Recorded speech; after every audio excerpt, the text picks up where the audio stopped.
నమస్కారం సార్. నమస్తే. సార్, దువ్వాడ శ్రీనివాస్ వివాదం ఇంకా కంటిన్యూ అవుతూ వస్తుంది సార్. అయితే మొన్నటి వరకు కూడా ఆయన పైన అటాక్ జరిగింది. వాళ్ళ భార్య వైపు నుంచి కానివ్వండి, మీడియా వైపు నుంచి కానివ్వండి. ఇప్పుడు అతనే అటాక్ చేయడం మొదలుపెట్టారంటున్నారు. హైకోర్టులో పిటిషన్ కూడా వేశారని చెప్పేసి వార్తలు వస్తున్నాయి. మరి ఏం పిటిషన్ వేశారు? మరి హైకోర్టు ఏ విధంగా రియాక్ట్ అయింది? మీరేం చెప్తారు సార్ ఇష్యూ పైన? దువ్వాడ శ్రీనివాస్ది మనం ఆల్రెడీ చెప్పుకున్నాము. అది ఒక వెబ్ సిరీస్ లాగా జరుగుతుంది. దువ్వాడ శ్రీనివాస్, ఆయన భార్య వాణి, తర్వాత కూతురు హైందవి, ఆయన ప్రియురాలు దివ్యల మాధురి, వీళ్ళ చుట్టూ ఇది జరుగుతుంది. దివ్యల మాధురి భర్త ఒకసారి మాత్రమే వీడియోలో మాట్లాడి తను సైలెంట్ అయిపోయాడు. ఏదేమైనా లేటెస్ట్ పరిణామాలు చూసుకున్నప్పుడు వాణి మళ్ళీ ఆరోపణలు. వాణి అండ్ కూతురు 12 రోజులుగా దువ్వాడ ఇంటి ముందు టెంట్ వేసుకొని వాళ్ళు నిరసన దీక్ష చేస్తున్నారు. ఈ క్రమంలో ఆమె మీడియా గమ్మున ఉండదు కాబట్టి మీడియా వెళ్తుంది. ఆమె ఏదో ఒకటి చెప్పాలి కాబట్టి ఆమె చెప్తుంది. అలాగే ఆమె ఏం చెప్తుంది లేటెస్ట్గా అంటే, మాధురి వల్ల ఆయనకు ప్రాణహాని ఉందని ఆమె చెప్పింది. దాంతో మాధురి మళ్ళీ వీడియో చేసింది. మాధురి కూడా ఏం చెప్పిందంటే, నా వల్ల ప్రాణహాని ఉంటే 2 ఏళ్ళు నాతో ఉన్నాడు ఆయన, ఆమె వల్ల ప్రాణహాని కదా బయటకు వచ్చాడు ఆయన, నా వల్ల ఉందంటుంది ఏమిటి అనేది ఒకటి చెప్పింది. రెండవ అంశం, ఆమె ఇప్పుడు ఈ దువ్వాడ ఉంటున్న ఇల్లుని అడుగుతుంది వాణి.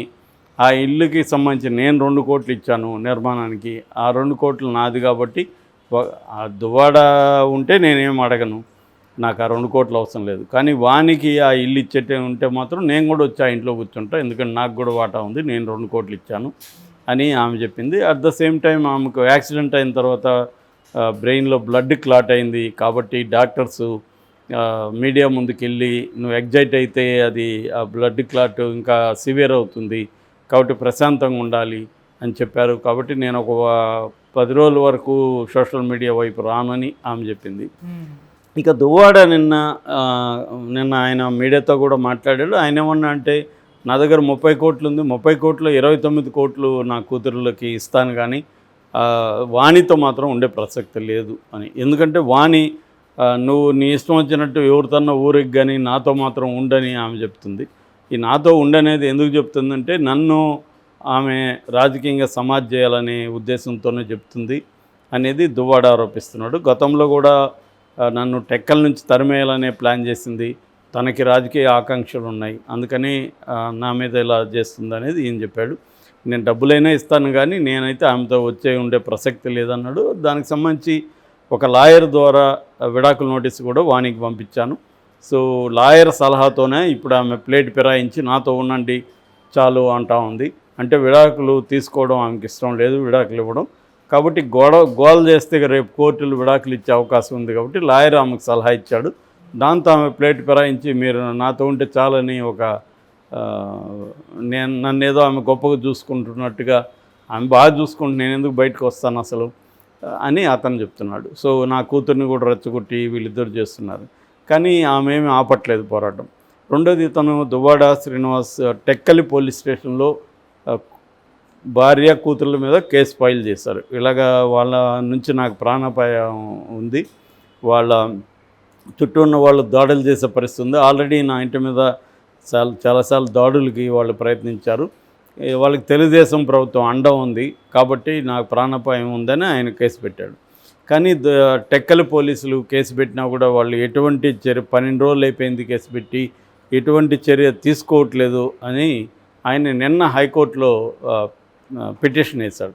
ఇట్లా టెక్కలి పోలీసులను ఆదేశించండి, నేను పెట్టిన కేసుని తీసుకొని విచారణ జరిపించమని. దాంతో నిన్న హైకోర్టు జడ్జి గారు BVLN చక్రవర్తి ఆయన అడిగారు పబ్లిక్ ప్రాసిక్యూటర్ని, ఈ కేసులో ఏం జరుగుతుంది అని ఆయన అడిగితే, పెట్టిన తర్వాత మేము ఒక 5 రోజులు అయింది దాన్ని నమోదు చేసుకున్నాం కేసుని, ఆమెకు 41A కింద నోటీసులు జారీ చేశాము, ఆమె వచ్చి సమాధానం చెప్పాల్సి ఉంది అనేది వాళ్ళు చెప్పారు. సో దీని మీద ఆయన ఇచ్చిన కంప్లైంట్ మీద ఎందుకు మీరు చర్య తీసుకోలేదు అని పోలీసులకి ఆదేశాలు జారీ చేస్తారు కౌంటర్ ఏమని.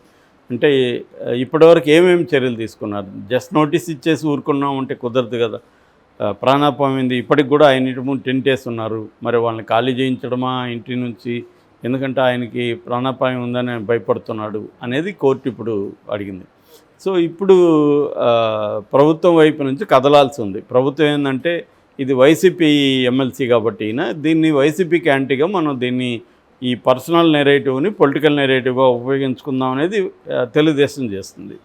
సో గతంలో మొన్నటి వరకు ఆయన ఎవరు మన విజయసాయి రెడ్డి శాంతి ఇష్యూల్ని తెలుగుదేశం మీడియా విపరీతంగా చేసింది. ఆయన చివరికి ఢిల్లీ హైకోర్టుకి వెళ్ళి 9 ఛానల్స్ సంబంధించి ఆయన కంప్లైంట్ ఇచ్చి ఢిల్లీ హైకోర్టు ఆ ఛానల్స్ వాళ్ళని మందలించి ఆ వీడియోలంతా డిలీట్ చేయమని చెప్పింది.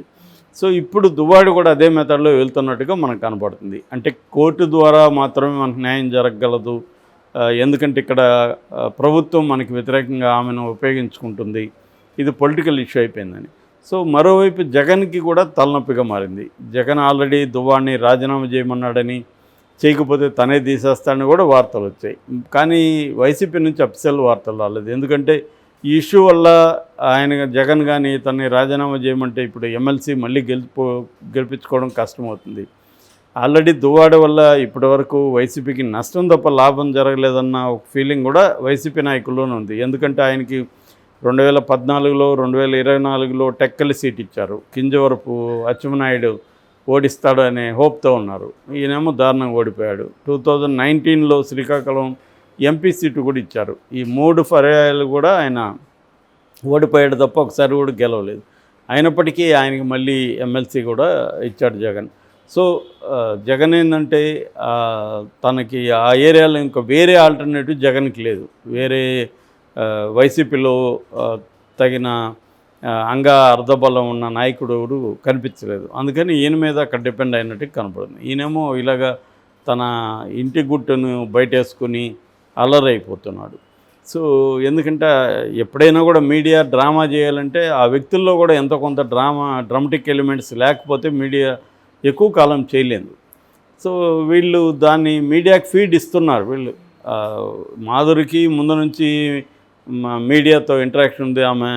ఆమె ఓన్గా రీల్స్ చేయడం, ఇన్స్టా రీల్స్ చేయడం ఇవన్నీ చేస్తుంది. ఆమె డ్యాన్సులు వేయడం ఇవన్నీ చేస్తుంది.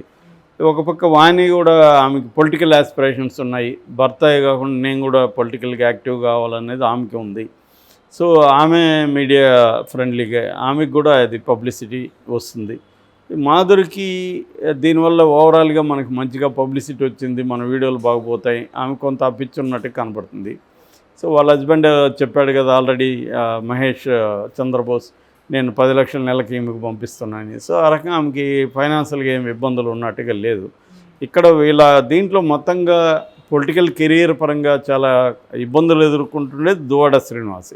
అతను ఆల్రెడీ ఓటమిలో ఉన్నాడు. కనీసం ఎమ్మెల్సీగా ఉండి అతను ఏదో పొలిటికల్గా యాక్టివ్గా ఉండే అవకాశం ఉంది. కానీ దీనివల్ల ఇప్పుడు అతను ఎమ్మెల్సీకి కూడా ప్రమాదం అవుతుంది. అందుకని మేబీ వైసీపీ నాయకులు సలహాలు ఇచ్చారా ఏందని కోర్టుకి వెళ్ళండి మీరు, ఎందుకంటే ఈ తెలుగుదేశం ప్రభుత్వం ఎలాగో వాణి వైపే ఉంటుంది, మీడియా అంతా కూడా వాణి వైపే ఉంటుంది, వాణికి అన్యాయం జరిగిందనేది ప్రొజెక్ట్ చేస్తుంది.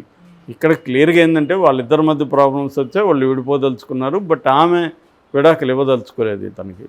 సో దాన్ని లీగల్గా పరిష్కరించుకోవాలి తప్ప వేరే మార్గం ఏమి లేదు. దాన్ని మధ్యలో మీడియాను పొలిటికల్ పార్టీలు మనలాంటి వాళ్ళు పరిష్కరించే పరిస్థితి కాదు. అదేంటంటే లీగల్గా వాళ్ళు కోర్టులో చేసుకోవాలి. ఇటు మాధురి చెప్పినట్టుగా లీగల్ పొజిషన్ పరంగా వాళ్ళిద్దరూ మధ్య లైంగిక సంబంధం ఉన్నా కూడా లీగల్గా చూసుకున్నప్పుడు అది నేరం కాదు. మోరల్గా అంటావా, ఆల్రెడీ భార్యతో ఆయన 2 ఏళ్ళుగా లేడు. మామూలుగా 1 ఇయర్ భార్యతో దూరంగా ఉంటేనే విడాకులు తీసుకోవచ్చు అనేది చట్టం చెప్తుంది. కాకపోతే అది కోర్టులో ప్రూవ్ చేసుకొని తీసుకోవాలి. దానికి ఇట్ టేక్స్ టైం. ఎందుకంటే కంటెస్ట్ చేసినప్పుడు విడాకులు అనేవి త్వరగా రావు మన దేశంలో ప్రజెంట్ ఎగ్జిస్టింగ్ చట్టాల ప్రకారం. సో అందువల్ల ఇది లీగల్గా తేల్చుకోవాల్సిన విషయాన్ని పొలిటికల్ ఫిగర్స్ కాబట్టి దీన్ని బయటికి తీసుకొచ్చారు. పాలిటిక్స్, ఆంధ్రప్రదేశ్లో పాలిటిక్స్ని బట్టి ఇది ఇంకా నాంతో ఉంది. సో ఇప్పుడు కోర్టు ఇన్వాల్వ్ అయింది కాబట్టి ఇది కొలిక్కొచ్చే ఆస్కారం కనిపిస్తుంది.